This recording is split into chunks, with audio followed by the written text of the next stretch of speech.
Welcome back to the Metal Exchange. Justin and Chris here with you for another week. How are you, my friend? Doing well. This was kind of cool. I think this was really like the first time I really listened to an Iron Maiden album in that classic Dickinson era from start to finish. So more of a greatest hits man, I think you are, right? Yeah, for sure. And so like I definitely learned a couple of new songs that I really like, and it was an easy listen. It wasn't super long. All the songs were like really catchy, so I look forward to talking about it. Good. I picked Peace of Mind for next week, so we'll get to do it again. No, kidding aside, I thought about it, but I didn't. Before we get to some Maiden, let's talk about some new stuff that came out. Have you had a chance to listen to the new Delane single by any chance? I did. Honestly, I found that I'm gonna blank on her name, and I don't want to get it wrong, so I'll look it up so I'm not looking stupid. But yeah, Diana Lee.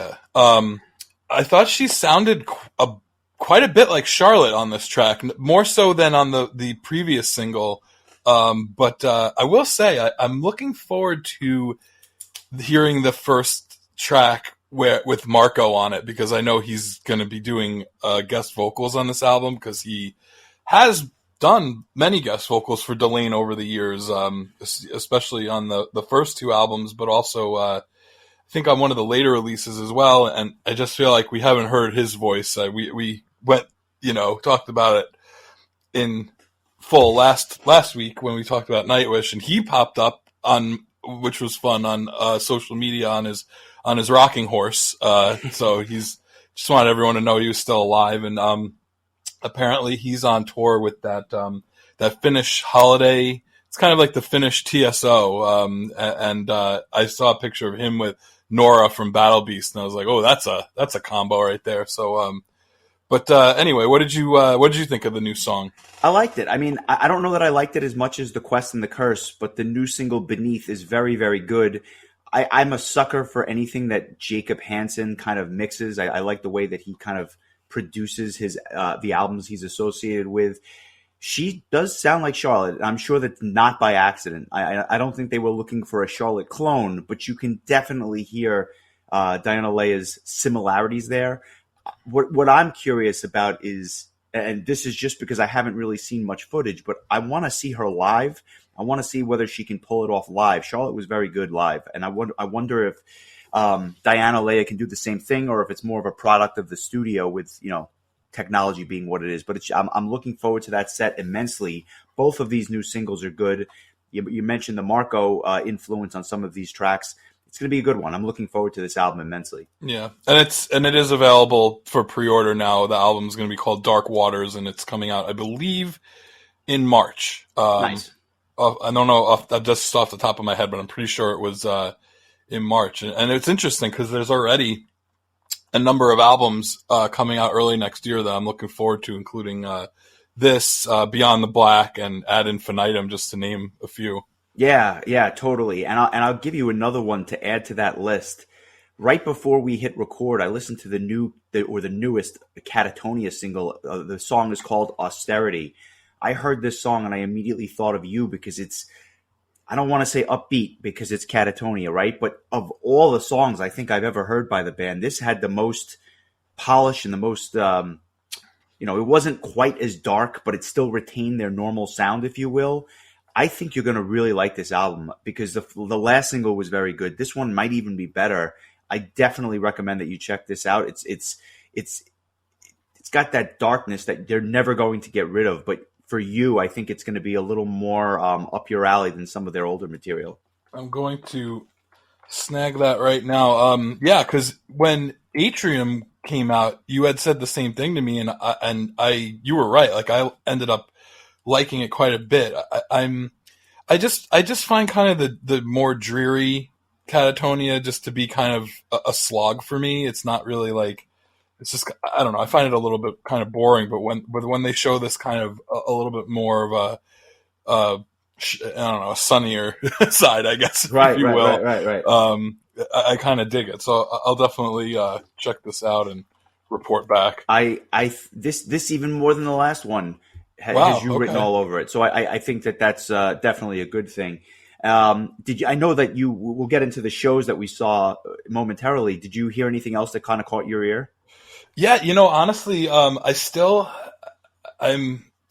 working on paring down this list, and I have one album left from this year that I haven't listened to yet, and it's Devin Townsend's Light Work. And Mm. so I was working on a new playlist, and sure enough, I come across this track, Light Worker, and it blew me away. I was like, now I'm really looking forward to hearing the album. I actually had a discussion with my friend Caleb on Friday night about the album, and he was saying that he's like it's not like that heavy Devin. At least the first disc. Caleb didn't know there was a second disc of all heavier songs, so Yeah. I'm sure he'll be checking that out. But it's that more kind of more mellow or symphonic kind of style, and this song absolutely blew my socks off. I fast tracked it all the way to the end. It's the last song on my latest playlist. That's how much I liked it. Nice. So it's not new per se; it's newish. But I do have to listen to that whole album. Beyond the Black, who I mentioned earlier, has another new single from their upcoming self-titled album, and the track's called "Dancing in the Dark." Not a Bruce Springsteen cover, but good song. And I feel like we really should mention the new Metallica single, Lux Eterna, which was released in conjunction with them announcing a new album for next year called 72 Seasons, and a very interesting tour situation. So if you want to talk a bit about that. Yeah, I was going to mention this at the end, but because you mentioned the single and appropriately so, I figured I'll get into it now. They've done a concept which, on the one hand, I love, but on the other hand, it's actually keeping me from going to these shows. And I'll explain what they're doing. They're doing a run of stadium shows here in the U.S. and I think Canada as well, and quite frankly, all over the world. And what they're doing is 2 different shows, usually a day apart, in each market with a different set list and different opening bands on each of the shows on each of the stops, which is kind of interesting. And leave it to Metallica. They got themselves some pretty big bands for this tour. What is it? Five Finger Death Punch, Pantera. I mean, it's like a who's who of opening bands. Although I kind of wish they would bring somebody like new and exciting out with them, but that's a whole nother gripe. I was curious to see what tickets would sell for, and tickets are quite expensive, as you'd imagine, but they're only sold as a pair. And according to Ticketmaster, you can't split them up. I wanted to go to one show. I don't know that I can commit to a full weekend of Metallica in August. So alas, I'll be missing this tour, but it's an interesting concept, and I have no doubt that it'll sell well. It's like, it reminded me of Prog Power, like how you have to, if you want to go to day 3, you're going to have to go, you don't have to go to day 4, but you got to pay for it. Right, pretty much, exactly. Yeah. So, I mean, I love the concept because a band like Metallica, for me, if I was going to go see them live, I know that they are very good about not overdoing it with their newer material, much like Iron Maiden, who we'll talk about. But I feel like there's bound to be tracks that you wanted to hear that you're not going to hear, that you have a much better chance of hearing if you have 2 sets, in a weekend. What song from the Black Album popped onto my car yesterday, and I forgot which one it was, but it was just kind of like, there's a song that like Metallica might not play if you saw them one night, but if you saw them 2 nights, you might have a pretty good chance of hearing it. It wasn't Enter Sandman or Sad But True or anything like that. One of the deeper cuts on the Black Album. Sure. But I love that idea. Like, it's kind of the appeal for me for seeing Pearl Jam so many times, is never knowing what you're going to hear and knowing that there's a chance you'll get to hear something kind of rare and not, hear the same A-list kind of material, I guess, or A-side material. It's when you're a big fan of a band, and especially a band like Metallica that's been around a long time, they have a lot of diehard fans that want to hear some deeper cuts. Like, maybe they want to hear something from Load that like they wouldn't normally play or whatever. Like, and then there's more songs that can be played from Puppets and Lightning and some of the, Justice and some of the classic albums. So it's a nice idea. I've heard a lot of people kind of gripe about the openers. I mean, that they're not selling me on any of those openers. Like if they had done what Maiden did and got Within Temptation, get somebody that could maybe use a little bit of exposure in this country. Like I think I'd mentioned you, like Soilwork, I think would have been a really cool choice.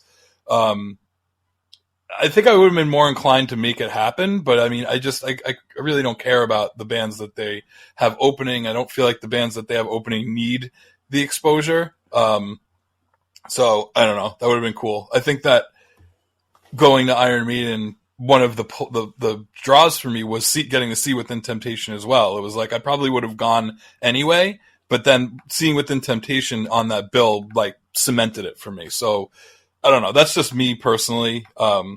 I would have liked to have seen something a little more exciting as far as openers go. Hell, even if it was Megadeth. Yeah, I mean, they've taken them out before, so it wouldn't have been the first time. Cool concept. It's just not in the cards for me. But I hear what you're saying. I think that they're the kind of band where they have enough stuff that they could easily do 4 hours of material over 2 shows, and you're still probably going to want to hear more stuff. How much were the tickets? I didn't actually see. They were well over $300 for the cheap seats, and I'm talking we saw them at Giant Stadium 25 years ago almost, and this is the MetLife Stadium, so it's just the same parking lot, different stadium. But like, if you're all the way up in the back corner, you can't see. There's a delay by the time the sound gets to you just because you're so far away. To spend $350 was just a lot of money, in my opinion. And I have no issue spending money on concerts, but to get the good seats, you were going to, $500, $600, $700. It just didn't make sense to me. And then it was a Friday and a Sunday. So I had work on Friday, or I will have work on Friday, and then I'll have to get up for work on Monday. It just was a commitment I was not ready to jump into. And that's coming from somebody who lives fairly close to the arena. Whereas, for me, it would be like I'd have to take like a 4-day weekend. Yeah. It's just not going to be in the cards for me. I haven't seen them live since 1998 when we went to Giant Stadium. So long overdue. I agree, but yeah, maybe just a different circumstance. Maybe when they headline Prague Power, I'll see them then. Yeah, there you go. I like it. So let's get into the concerts that we saw this week, because we saw 2 very, very different shows. On Wednesday night, I went to see Soen with Oceans of Slumber opening, but it was what Oceans of Slumber did was interesting. They stripped down their material, and it was just Cammy singing with their drummer on the piano. So there was actually no drums. It was piano. It was Cammy, and it was their bass player. So it almost had like a lounge feel to it, and it was almost like a Cammy showcase of some of their material.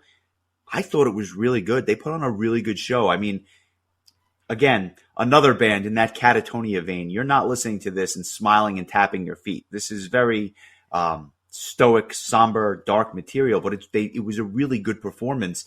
And then it led up to Soen, who obviously was their full outfit.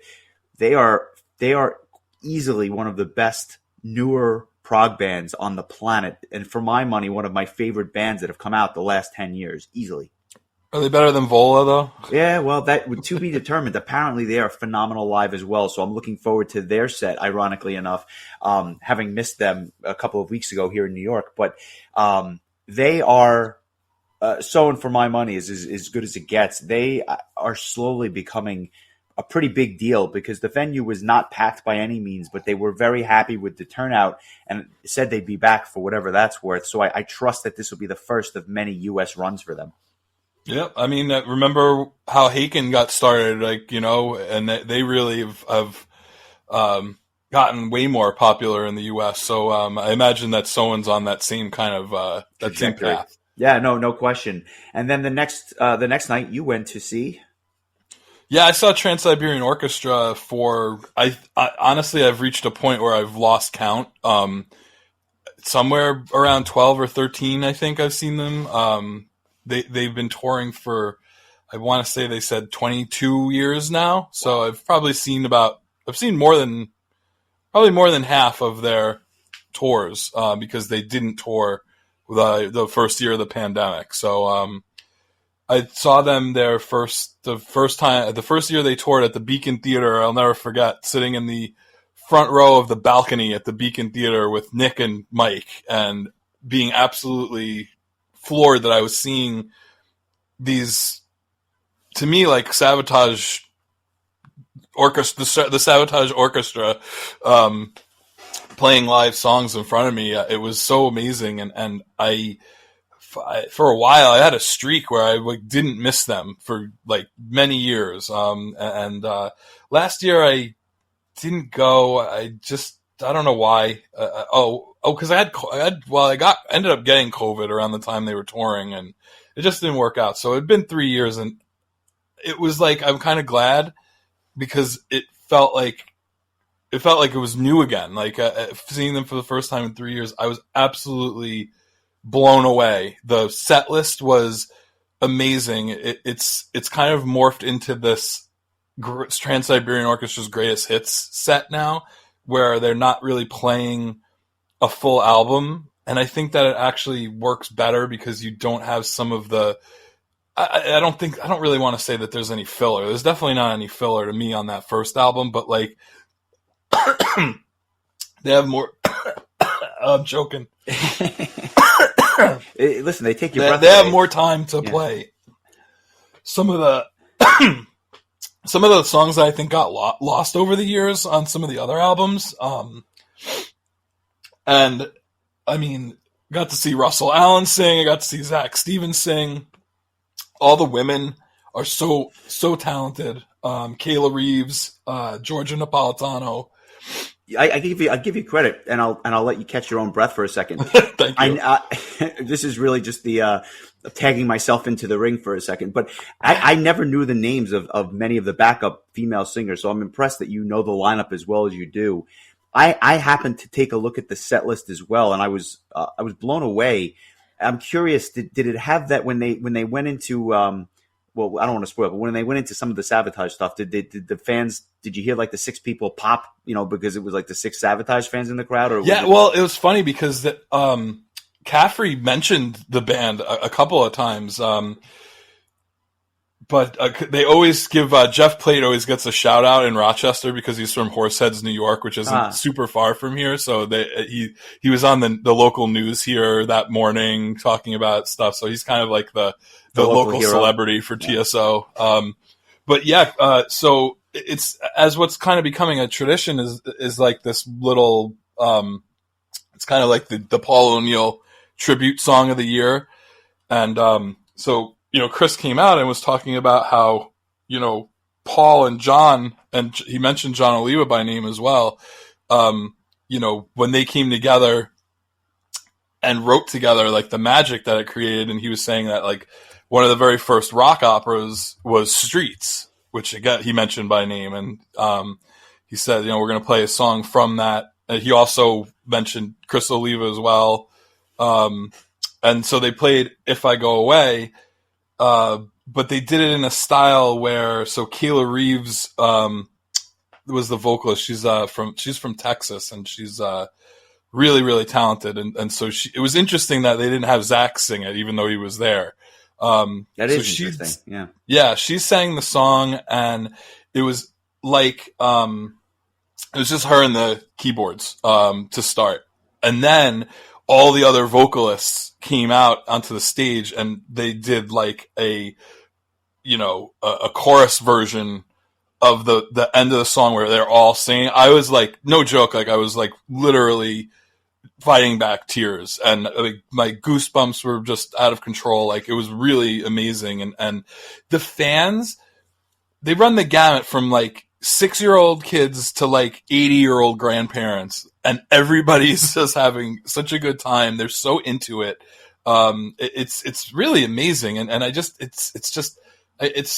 can't sometimes believe that I'm just watching Sabotage with, extra singers and a local orchestra, playing in front of 12, 13,000 people. It's mind boggling, but, I had such a good time. I thought the set list was really, really excellent. just it wasn't a cheap ticket, but it was worth every penny to me. So I really if you've never gone and seen them, I recommend that like you just at least once go and see TSO, especially if you can get that sweet spot right in between Christmas and Thanksgiving where you're like it's just the timing is right. It was great. I think I said to my friend Amy when we were walking out that it actually like it filled my heart with joy, as corny as that might sound, but that's how I felt. It's that's probably the best endorsement you can give.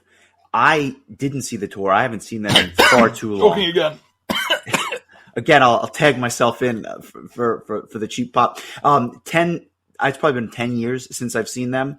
I looked at tickets this time around, but there were two negatives. One, the show was after Christmas, which just takes me out of it a little bit. And that's a pure me thing, but it's like, I want to see this leading up to Christmas. Number two, they were playing in New Jersey, right near MetLife Stadium, which we talked about earlier, and they weren't playing Long Island. They weren't playing New York City. They weren't even playing, the Prudential Center in Newark. Like it just, for some reason, it's really surprising. Yeah, I was shocked.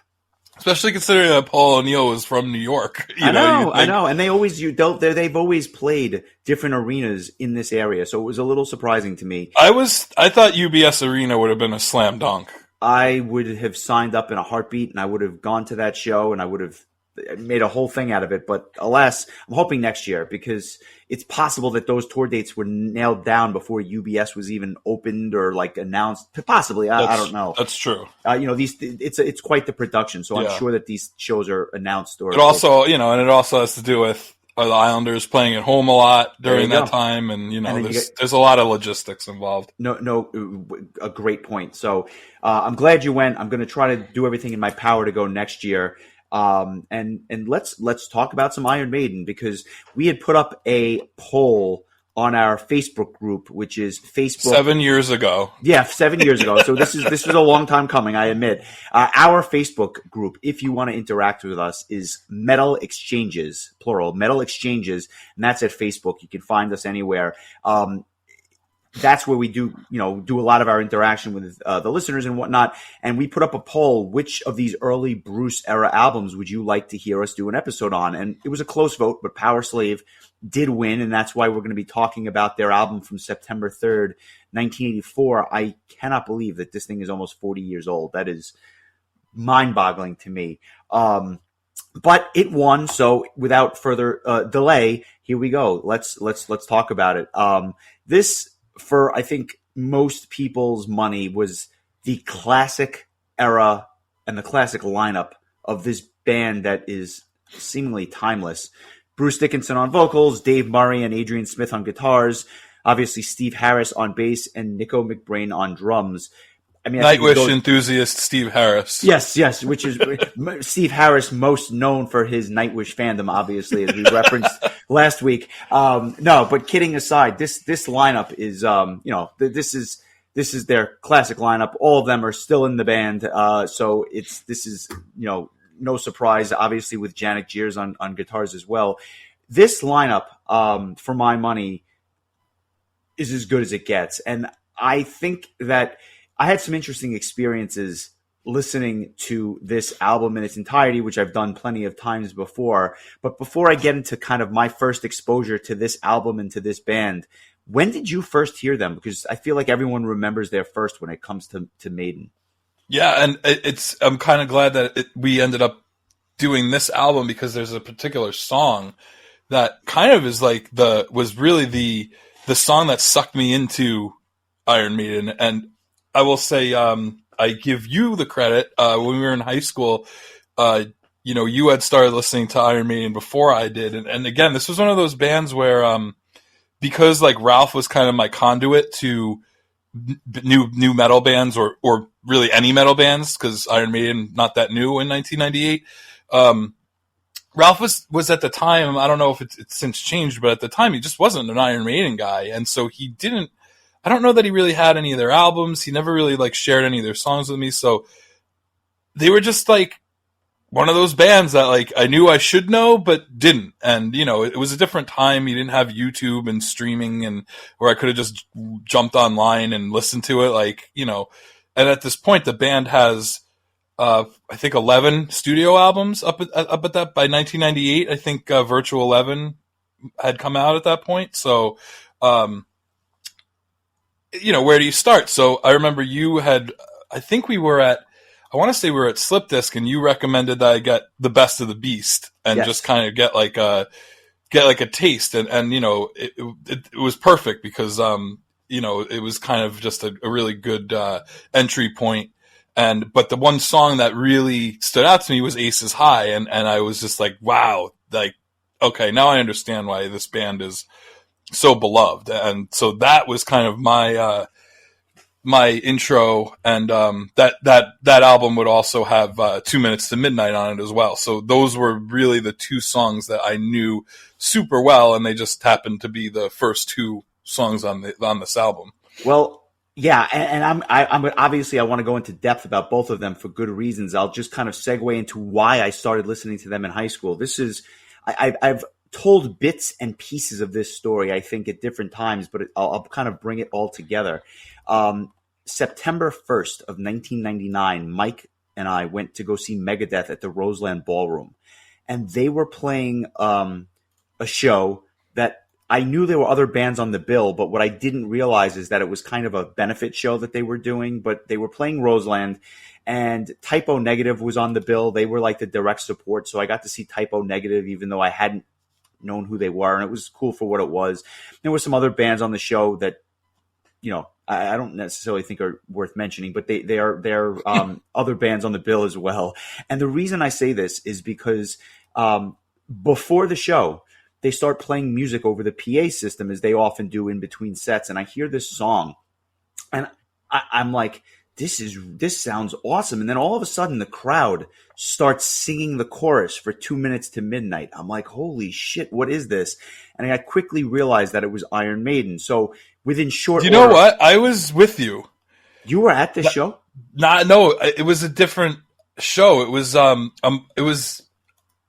unless this happened also, a totally different show, but I had the exact same experience when we saw Halloween at BB King's, where in between like Halloween and Jag Panzer, maybe, they were playing Iron Maiden over the loudspeaker, and everyone was singing along, and I felt like such a schmuck for not knowing what the hell was going on. Well, and I remember that. That was 2003, so that was a couple of years after this. But I'm sure it was the same. I'm sure it was the same experience type of thing.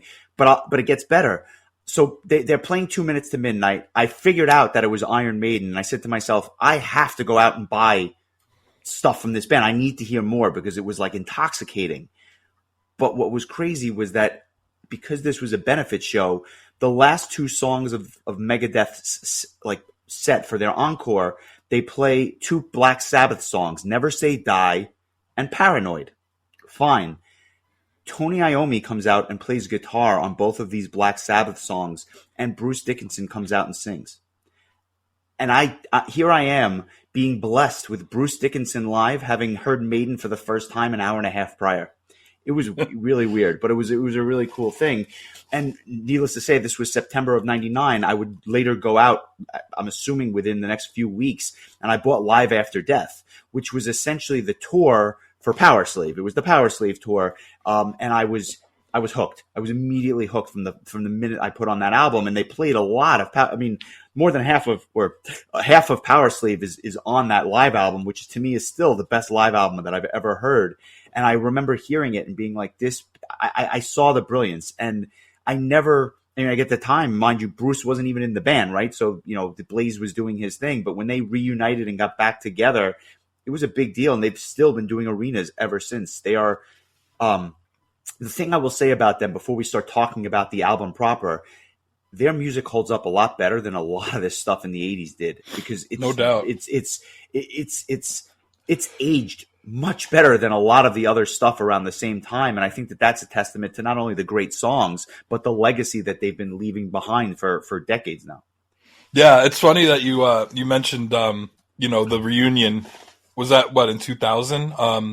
Something like that. My second Iron Maiden album was Brave New World. Funny. Because it was brand new and it was the original lineup. So I was like, all right, well, I mean, I had such a hard time trying to decide what my next, or what my real like proper Iron Maiden album should be.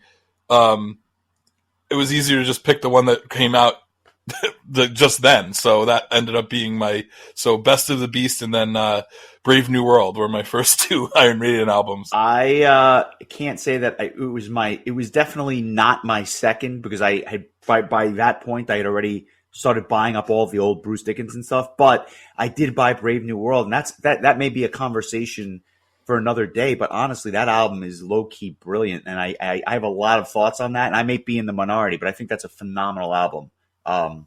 One that I don't think they've touched since 2000, if that makes sense. Like, they'll play stuff live, but I thought that all the stuff that's come out since then has not been as good as Brave New World was at the turn of the century.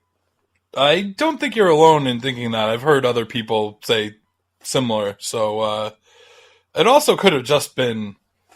I think it'll be like how we view the Halloween's release from last year, like 20 years from now. Like that was the album that brought back that classic lineup, and so there's always going to be a little bit more love, and more just nostalgia for that in the future, because that's the album. I think maybe a lot of people never thought they'd see Bruce back with Iron Maiden again, and it was like, kind of felt like he had never left. It was kind of a great reunion. So yeah.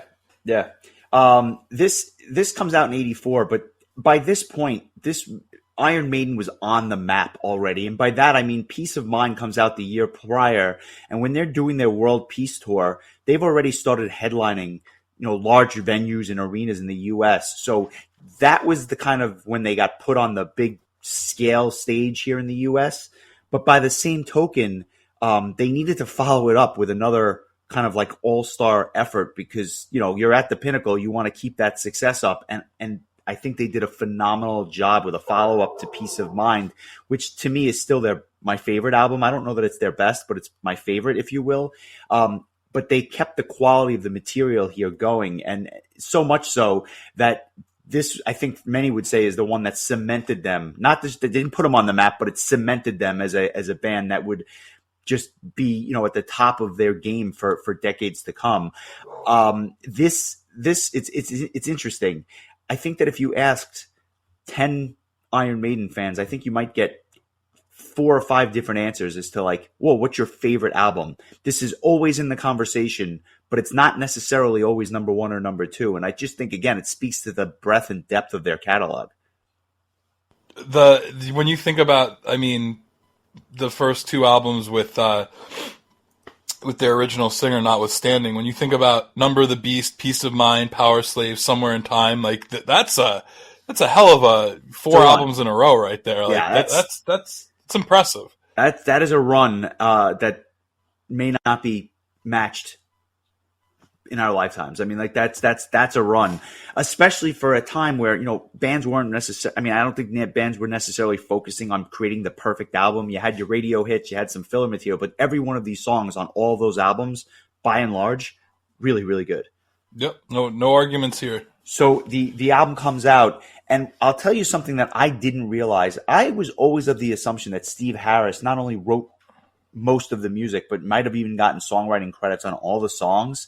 But when you really do a deep dive into this stuff, there's songs that he doesn't even get songwriting credits on, which tells you how much talent is in the band, right? Because it's not just Steve Harris writing the music and everyone laying their stuff in. It's, you got songs that are, and we'll go through it obviously, but Adrian Smith gets credit on 2 songs. Bruce Dickinson gets credit on 4 songs. And obviously, even though Nico is not getting the credit, his drum fills throughout this whole thing are just some of the most iconic drum beats you'll ever find on a heavy metal album in 1984. Yeah, and it's interesting because according to Wikipedia, it says that this is the last album until Senjutsu where Dave Murray doesn't have any songwriting credits. Wow. But it just goes to show you that Iron Maiden's always been a very collaborative kind of band. It's not just one guy or 2 guys kind of doing the bulk of the songwriting, and this album really shows that. I didn't realize that Bruce Dickinson had as many songwriting credits as he did, and now that I'm looking at it, it's actually some of my some of the songs I enjoyed the most on this album were actually written by Bruce. So nice. Let's get into it. I think that you'd be remiss not to start with the cover art on this one, just because their imagery is just so iconic. And this one, obviously, it's Eddie in ancient Egypt at the front of the pyramid here. It's interesting. Every one of their albums, Senjutsu has like the whole Japanese Shogun era type thing going on, but every album has its own feel to it. And this one definitely has that ancient Egypt feel to it, which was interesting. I guess, it's definitely iconic imagery. This is like, to me, this is the kind of album you want to have on vinyl, just because it's such a gorgeous, like, the artwork is so awesome. Like, almost having the CD or the cassette version is almost doing it an injustice because it's just too small. Yeah, you're 100%. I can totally see that. And this is obviously a Derek Riggs design, as he's been with them forever. I mean, he's almost synonymous with the band at this point. What I will say is this album arguably kicks off with perhaps the absolute best opening track on an Iron Maiden album, in Aces High. And it's so good that they still use like the Churchill speech into Aces High as either the beginning or end of their set, even today. Not always, but often, right? Like this tour, it was the last song. It was the last song of the encore. On the last tour, I think they opened with Aces High.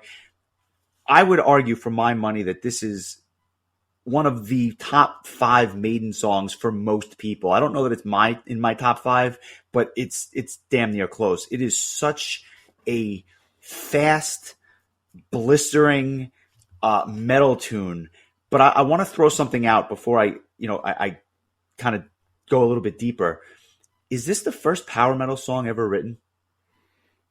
It could be. I mean, it's around this time. I mean, I feel like Manowar could be in the conversation too for like making some power metal-esque songs, but I think there's a reason why that this song was the one that really just grabbed me when I listened to that whole album full of hits. Why Aces High and not Bring Your Daughter to the Slaughter? Well, because listen to it, like it's exactly what I look for in music, is just like everything you just said, like fast paced, like just phenomenal drumming. The bass lines are totally you could just they're not hidden, like they're not drowned out. They're a star and not a co-star. Just everything about Bruce's vocal performance. The song is catchy as hell. The guitar solos are insane.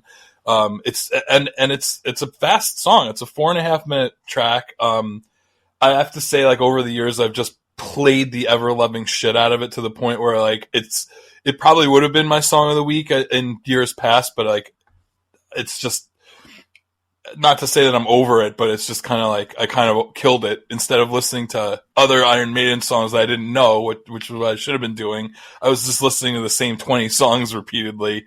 But I mean, that's not to say this. It's still not a fantastic song, and I completely would understand why anyone would have it in their top 5 Maiden songs of all time. It's just amazing, and seeing it live recently was great. I guess I never realized that the Churchill speech is not actually on the album. It's from the music video, I guess. So yeah. But it is so iconic, and to me, it's like almost part of the song at this point. Or yeah. The one thing I'd be remiss not to point out, there's a reason they call Bruce the Siren. The note that he hits at the end of this is one of the most iconic vocal notes I think that you hear on any album by anyone. That just wail at the end of this track is amazing. And the fact that now obviously he can't do that now because nobody in their late 50s or 60s could possibly hit that note, but I give him an A for effort. But that note that he laid down on this disc is just one of the most iconic moments in heavy metal. Yeah, and it's the first song. Yeah, it's the first song. And then we get into the previously mentioned 2 minutes to midnight. Again, this song was a song that I had played out a ton. And like, I almost got sick of it after a while because it was like, I just loved the catchiness and the chorus and the sing along and the whole thing. It was like a true hit that I could just you hear on the radio type of thing, with the fantastic drumming and the pre-chorus. Everything about this track is awesome. And then I got sick of it. And then I didn't listen to it for a long time because it was just, I played it out so much. But going back to it this week, I fell back in love with it. And I actually am going to make it my song of the week as a nostalgia tribute to when I first heard it. So let's give it a listen, and then we'll talk about it some more. Sounds good.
It's almost surprising to me how much I enjoyed this song, given like how it fell out of favor for a bit, but it's back with a vengeance. And I think that it's another song that can be credited for putting them back on the map, or I should say like a song that like it was another, just one of those iconic songs that you just attribute to the band.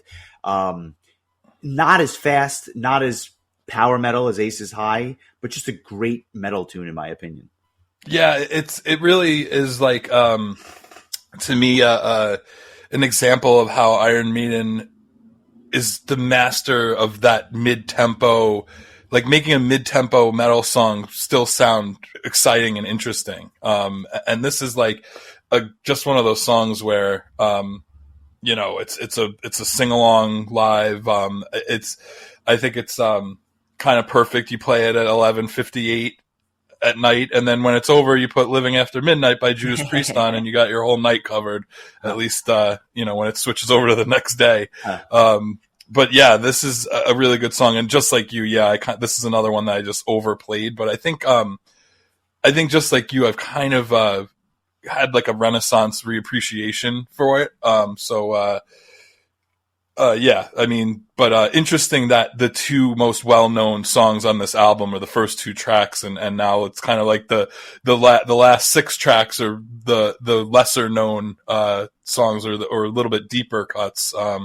You can probably tell me which songs are the really deep ones versus the not so deep ones. I can kind of take a guess just based on the sound, but hell of a start on those first two tracks. Yeah, it's interesting because the depth of the last six tracks are a little bit deeper, although I will say that the way this album ends with Powerslave and Rime of the Ancient Mariner, those are other iconic tracks on the album. So it's almost like the Oreo cookie.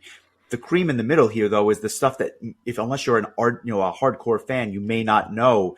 And it starts with Lost for Words, Big Aura, which is interesting because you have these two iconic tracks at the beginning. And how do you kind of top that? Well, you don't. You can't top those first two. But what does Maiden do? They put on an instrumental track as their third track, which is just like when you think they're going to zig, they zag, which I give them credit for that. Nobody talks about this tune. And I remember the first time that I heard it, I was waiting for the vocals to kick in because it sounds like there's going to be Bruce Dickinson vocals on this, but it just never comes. But it's like this mid-paced rocker. Every instrument shines at different times, and the mix is just phenomenal on this song and the rest of the album. I'll be honest with you. I would love to see them open a show with this song. It's never going to happen, but I feel like it would be an awesome, you start with this awesome, this awesome 4-minute instrumental and then go into something else. I feel like it would be a really cool setup to the show. After Doctor, of course. It's funny you were saying that. I was just thinking that this is what they could play before the band comes on stage. Just play it over the loudspeaker just to get everybody amped up. Because it's very, they could have easily slapped some words over this and it would have been a classic vintage Iron Maiden song. Because it has all of the things you love about very guitar driven Iron Maiden song. I didn't know it was instrumental the first time I heard it, so I'm like waiting for the. Yeah. It doesn't start out and like it doesn't feel like it's supposed to be an instrumental song. I'm waiting for Bruce to come in, and I had to wait until Flash of the Blade to hear him. But it's good. It's and you're right. Like it kind of makes sense. Like it's a little bit of a palate cleanser after these two all time great metal songs. I typically would I think if I'd gone into it being like, oh my god, there's a 4+ minute instrumental song, the third track in, I'm like, oh, that's like a momentum killer, but it totally isn't. I agree. It's well placed, and I don't know any band that really puts like a full length instrumental that far up after 2 tracks like the first 2. Very interesting, very interesting. But you mentioned Flash of the Blade, which is the 4th track. This one is written by Bruce, and I should mention that 2 Minutes to Midnight was written by Smith and Dickinson. Harris wrote A Loss for Words. What are your thoughts on Flash of the Blade? Because this is, I'm assuming, a song that you've never heard in your life. It sounded like vaguely familiar, but I didn't know it very well. I came to find out that Rhapsody did a cover of it, and I've never heard it before. It's a bonus track on From Chaos to Eternity. So I need to find that and listen to that. But this song I absolutely love. It's actually going to be my song of the week. I really, really liked it. It's like just classic Iron Maiden. It's like, except I just didn't know. I didn't know that it was classic Iron Maiden. I had to hear it first. But this is the one that I think this and Powerslave are the 2 songs I didn't know as well that just I found like stuck in my head after hearing it. But I think I just want to give this song just the edge. And incidentally, they were both written by Bruce. But just everything that I love about an Iron Maiden song is in this song. I really liked it. What are your thoughts? I'll share my thoughts in a second. I want to give it a listen first. All right, here it is.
I'm really glad you chose this song. This song, to me, out of all the songs on the album, I think has the feel of something you would have heard off those first 2 Maiden discs, Killers, which we talked about in the archives, and the self-titled release, just because it almost has this punkish quality to it in certain ways. And what I particularly enjoy about Flash of the Blade is at the beginning, it almost has this scat-like quality to it, which I thought was kind of interesting for an Iron Maiden song. I don't think that it's their best song. I don't love the verses, but I enjoy the chorus. Bruce sounds great. I love the fact that they use the backing vocals in spots, like this layered backing vocals, and the layered guitars as well, which is just like a really nice, cool sound. So good choice. I'm glad you chose something that wasn't, Aces High, just because I want, it gives us a chance to listen to some of these deeper cuts again. And yeah, I'll use Aces High as the intro to the episode anyway. So that would be a wise choice for sure. And that kind of concludes side 1 of the album. I guess not. Side 1 is actually concluded by the Duelists, which is another track that nobody talks about. It's over 6 minutes in length. It clocks in with a it's not a short song by any means, but for some reason nobody talks about this track. And I've got some really strong thoughts on it because as much as I like it, and I do like it, to me it's a complete ripoff of one of their older songs, Where Eagles Dare. Every time I hear Where Eagles Dare, I'm like, I've heard the Duel. Like the Duelist is just like the same thing. So I don't know. Maybe that's kind of why I knock it a little bit, because I don't think it's the most original Maiden track. But the second half of this song, especially that extended instrumental section, is quite a bit different than the first half of the song, and I like that a lot. It's almost proggy in certain areas. It's just a very interesting track that they kind of rehash the first 3 minutes, and the back end is like something completely different. Yeah, I mean, I could definitely see that. I liked it quite a bit. Honestly, look, I liked all these songs that I didn't know going into it. And what's interesting is that I feel like they all have their own flavor. I mean, maybe they're ripping off older Iron Maiden songs, but at least they sound different from each other. And I like this one a lot too. Yeah, not, I kind of get what you're saying, like that it does have a very similar kind of gait as what do you say? Yeah, Where Eagles Dare. But yeah, it's another really good song. I feel like they kind of just the rest of the album is just like one like really just like banger after another. I like this one quite a bit, maybe even a little bit more than you did, but good tune. I mean, obviously it's a good song. I don't want to make it sound like I hate it. I just think it's not their most original track. But you get to Back in the Village, which does kick off the B-side of the album, which is only 3 tracks long because of the final track. But Back in the Village is probably my favorite of the 4 unknown or the 4 real dark horses on this one. It was almost my song of the week, and I would love to hear the band play a song like this live just once in their set list. Like, do a greatest hit set, play new stuff. I have no problem with any of that. But just throwing a song like Back in the Village just once, it would have been maybe like played 2 shows per nights in a row with 2 different sets. You might get songs like this. It's kind of to my point earlier, is that like a band like this could really do well to have a show like that where you're getting maybe something like Flash of the Blade or Back in the Village, or so just saying. No arguments from here. And maybe if Maiden was doing it, I would go to both shows. It's another mid-paced rocker, but it sounds completely different from the songs that came before it. And like, I don't know, close your eyes and just tell me that you couldn't picture this being on one of the Keepers albums.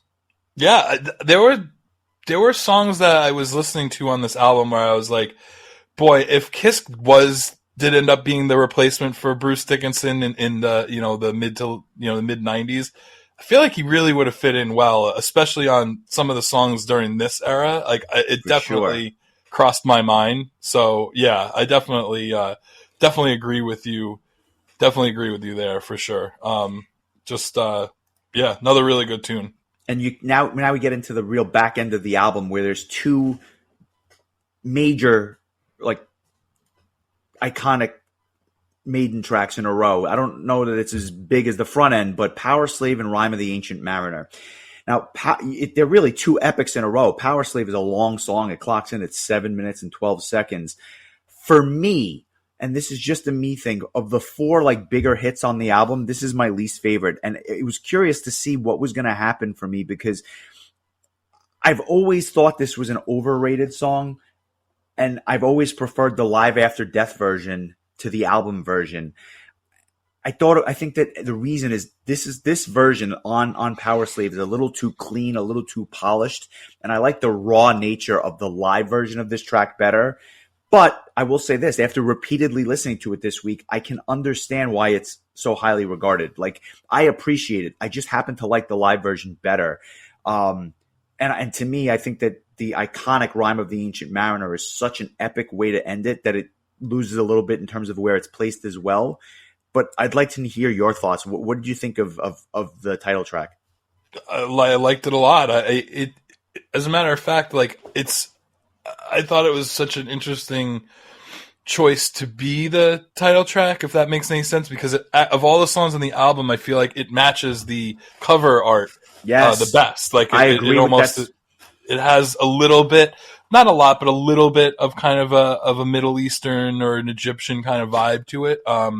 Good point. Again, it's another one of those songs like 2 Minutes to Midnight where it has that kind of that Iron Maiden chug where it's a mid-tempo song, but it's never uninteresting or boring No. because the way that they construct their songs, both like vocally and guitar, there's like these hooks in the guitar work and the vocals and even the bass lines in certain spots. It's such a, to me, like it, for my taste, for me to be kept interested in mid-tempo songs, they have to be like this well constructed. And Iron Maiden really does it better than just about anybody. So, that's why I can love a song like Aces High, but I could also love a song like Powerslave, which have a completely different vibe and tempo, but are both just really fantastic and interesting songs. Yeah, that was exceptionally well said. I'm glad you brought up a number of those points. They definitely keep it interesting.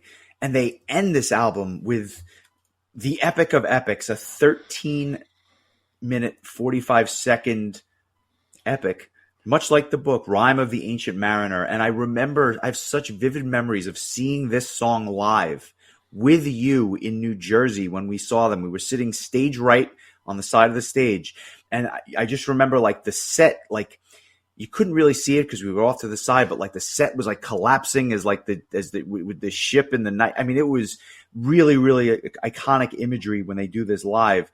That was the first night I met who would become Pat's wife. They were still dating at the time, but that was the first time I met Z that night. So, that was, I remember that, and it was also the first time I saw Iron Maiden, so that was also a memorable part. I mean, I guess we could figure out which one might have been more memorable. I don't know, but I'll say this: I love this song live, even though it takes up half the set list. But there's everything about this song is phenomenal. That opening riff, and then Nico's drumming just behind the riff, Bruce's vocals. This is an album closer, and quite frankly, could be a set closer just because of the way it kind of tones down in the middle and gets a little bit of quiet and spooky, and then it just picks up steam again at the end. The middle section kind of takes you out of it a little bit, but it's needed to tell the rest of the story for obvious reasons. The beginning and the end, though, are just this iconic, this journey that they take you on, which they can do like few others. I like in the middle, like, it kind of has this kind of like spooky, chilled out kind of bass line. And then it starts to pick up again. And it almost is, it's reminiscent of how the song Number of the Beast kind of opens up, where it's like, and then it explodes back into, but yeah, again, like this was a song I was kind of not dreading, but like just I wasn't looking forward to it because like it's Iron Maiden and like what is the it was an almost 14-minute song by Iron Maiden at the end of the album. Like am I just going to get bored of it? And then it turns out no, I'm not. It was really my first time like listening to it repeatedly, and I ended up liking it a little bit more each time that I listened to it. And it's also Ken Griffey Jr.'s favorite Iron Maiden song. Yeah, there you go. Took me a while, but I got you there. I thought it was going to be a Jay Buhner reference, but I'm with you. This is why it's important to watch the video version of the podcast to see blank stares like that. The wheels was turning, but eventually I got it. Shout out to Edgar Martinez. What I was going to say is this: I was going to say something, and then you completely took me off the trains. But I'm back. I do. Rolling Stone comes out with a list of the 100 greatest metal albums of all time. This comes in at 38. Maybe not my taste necessarily, but I can certainly understand that it belongs on any best of metal list. It is a great album. I would love to do a comparison. And when I was half joking about picking Peace of Mind next week, I would love to compare this to Peace of Mind and see which one you like better, like just top to bottom. I'm not going to choose that, but a phenomenal release. I'm glad we got to talk about it. And I'm curious, on a scale of 1 to 10, what are you giving this? I'm going to go with, it's funny. I listened to this album like 6 times and I never actually stopped to think of what I was gonna rank it, which is unusual. I think I'm gonna say I'm gonna go with an 8.75. It's just it's just classic vintage Iron Maiden start to finish. The songs that I loved already, I still love, and the songs I didn't know, I now love. So there you go. just really good, and perfect length, 50 minutes, get in, get out. The it doesn't the 13 feel long. minute. What's that? It doesn't feel like 50 minutes. It feels more like 35. And the last 13, the last 14-minute song, really the last 20 minutes of the album are these last two tracks. Never drags. This is super well balanced, but all strong album. It's probably one of the highest scores I've given an album that I did not know start to finish going in. Yeah, and I had no doubt you were going to love this one. It was nice to hear it time and time again this week as well. I think your score is perfect. I don't know that I would put it in that rarefied air of a 9, but it deserves more than an 8. So an 8.75 for me as well. Excellent choice. I think I can get you. I think that give me a choice. You talked about those albums earlier, that run of albums, and Seventh Son of His Seventh Son should be up there as. The Seventh Son should be up there as well. It's just like that one album after another where they were just hitting home run after home run. I think I can get you to an Iron Maiden 9. I just have to pick a different album.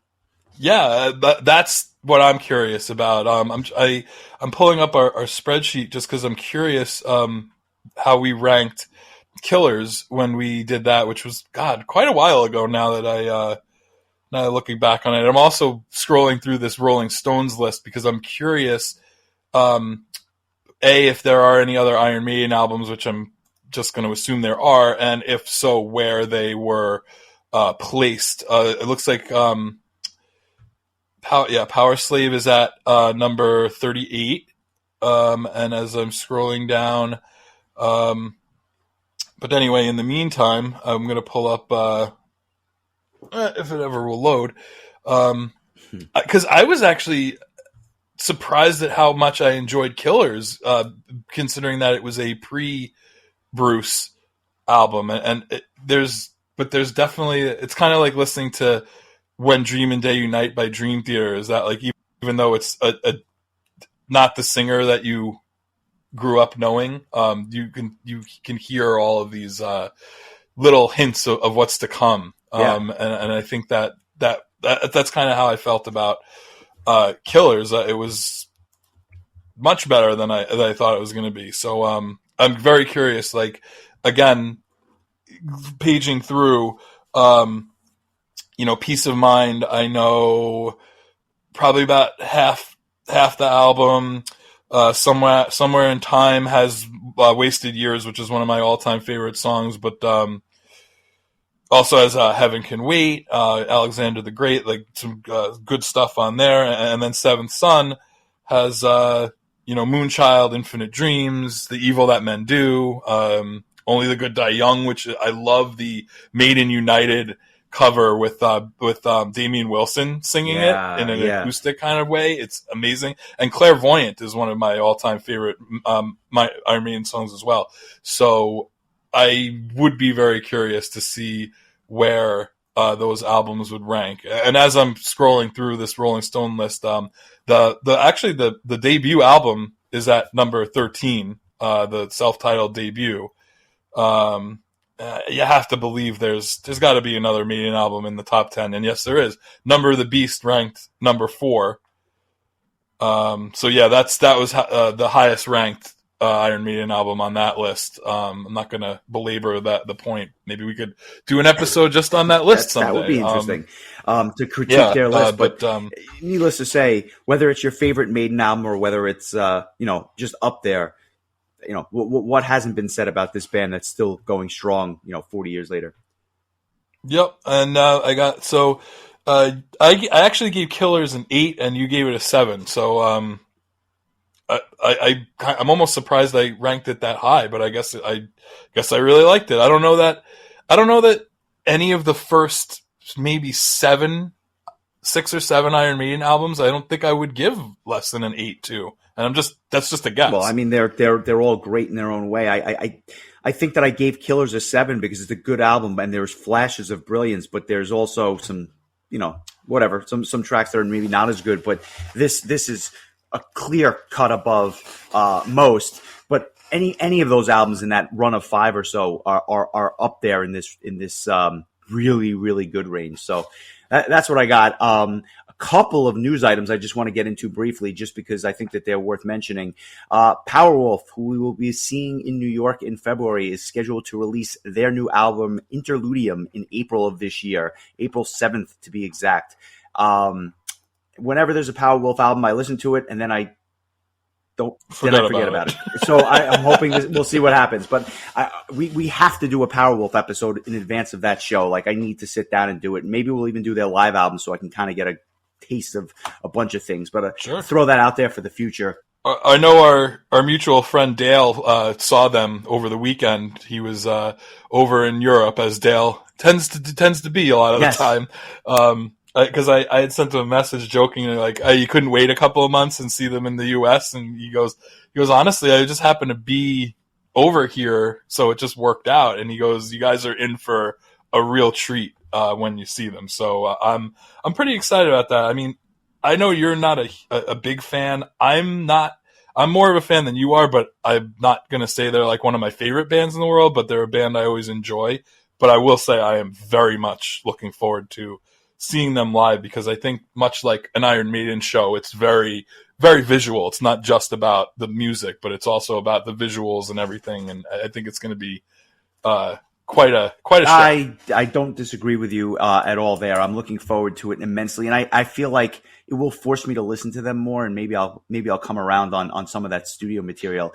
One other band that's going back into the studio and recording, and I believe scheduled for an album at some point in 2023, is Pyramaze, who has released a slew of good albums. Their last album was in my top 3 when it came out. I absolutely loved it. But we found out that Melissa Bonney from Ad Infinitum, who we've talked about on this show, is guesting. We're doing a guest spot on that Pyramaze album. So I am all ears and all in for when this thing comes out. It is. I thought you were going to say I'm all ears and all eyes. No, get your head out of the gutter. All in and all in for this album. I'm looking forward to it immensely. I expect big things from them, just because they've been so consistent and so good with their material as of late.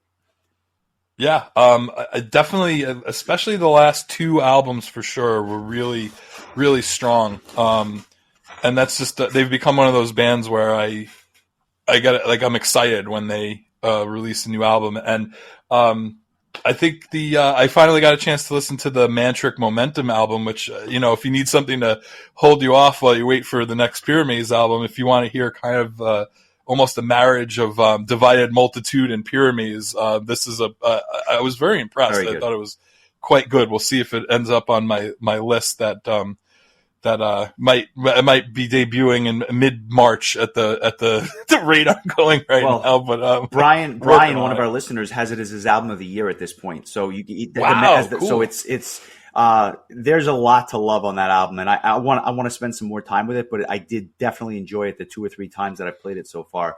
I want to I'll tell a little story as to why I selected the album that I've selected for next week.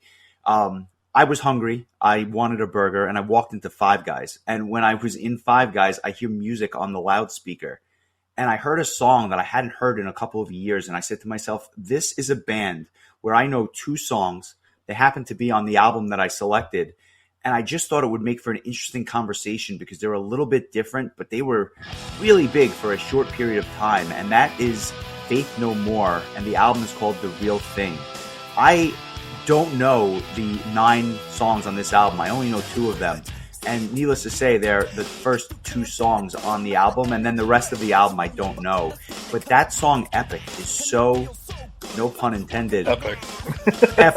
I thought it would make for an interesting discussion, and they're just a little bit different than some of the stuff we listen to. So we're gonna do some Faith No More next week and go back to 1989.